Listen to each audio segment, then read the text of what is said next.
I'm 70 years old now, and last winter I realized something that unsettled me more than any mistake I've ever made. Most people think a ruined life comes from bad decisions. It doesn't. The truth is much quieter than that. Most people waste their lives slowly, doing everything they were told was right. They follow the rules, build respectable lives, and one day wake up feeling empty inside. My name is Walter Jennings, and I've lived most of my life just outside Lexington, Kentucky. For 42 years, I worked as a logistics manager for a supply company that moved building materials across the Midwest. It wasn't glamorous work, but it was steady and reliable, the kind of job that keeps the lights on and the bills paid. Every morning my alarm went off at 5:15 a.m. I'd walk into the kitchen, pour a cup of black coffee, and stand by the window watching the sky slowly turn from dark blue to pale gray over the quiet neighborhood. Then I'd grab my keys, get into my old Ford pickup, and drive the same route I had driven for decades. The same road, the same gas station, the same country station playing on the radio. At the time, it all felt normal. It felt responsible. I had a wife named Linda, 2 kids, a mortgage, and the kind of life people usually describe as doing pretty well. But the strange thing about emptiness is that it doesn't show up on the outside.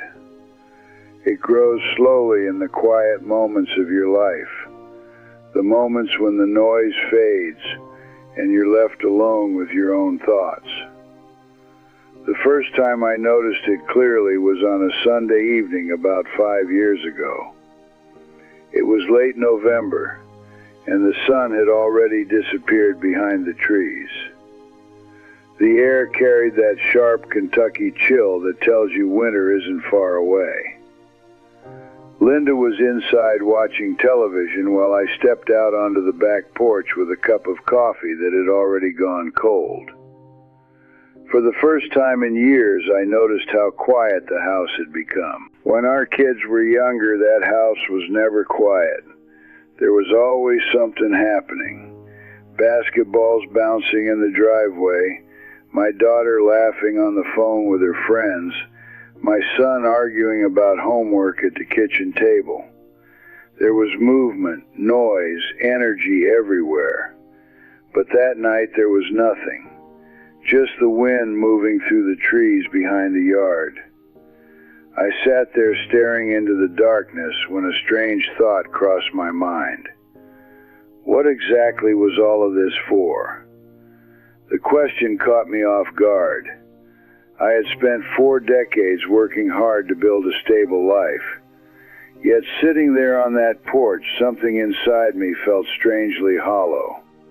Not sad, not angry, just empty. At first I told myself it was just part of getting older.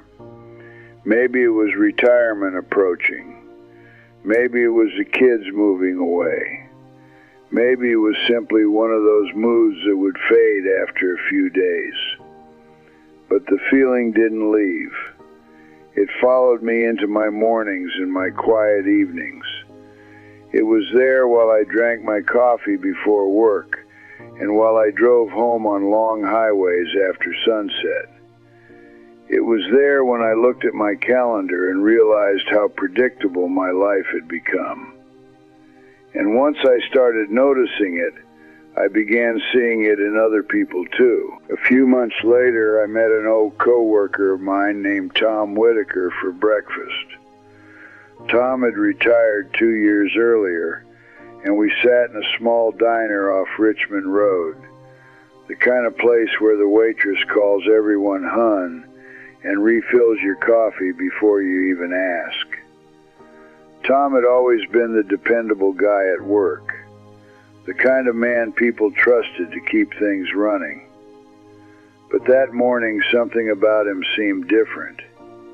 He stirred his coffee slowly and stared out the window at the snow falling in the parking lot. After a long silence, he said something I've never forgotten. He asked me if I had ever felt like I spent my whole life climbing a ladder, only to realize I wasn't sure why I climbed it in the first place.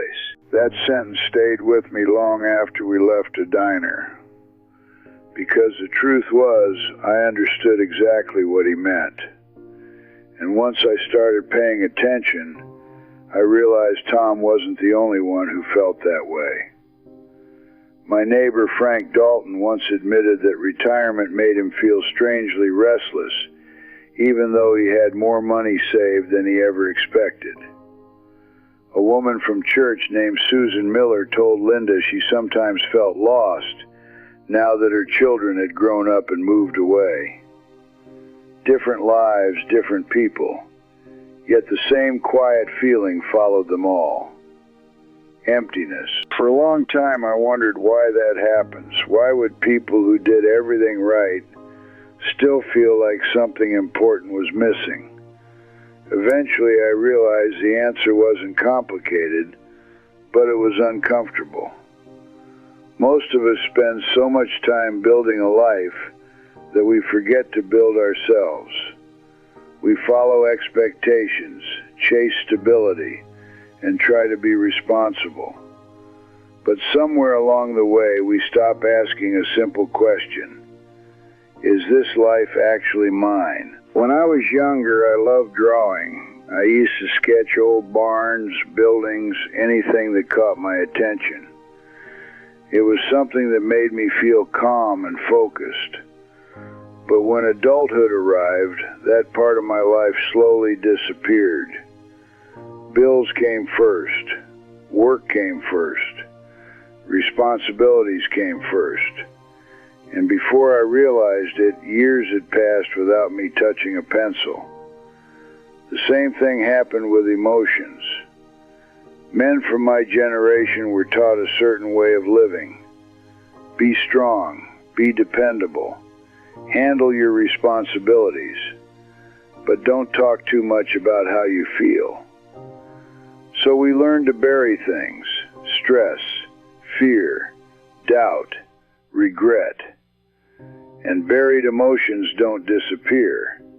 They simply wait. Then one day, decades later, they show up as something you can't quite explain: a quiet emptiness. That realization hit me hardest shortly after my 70th birthday.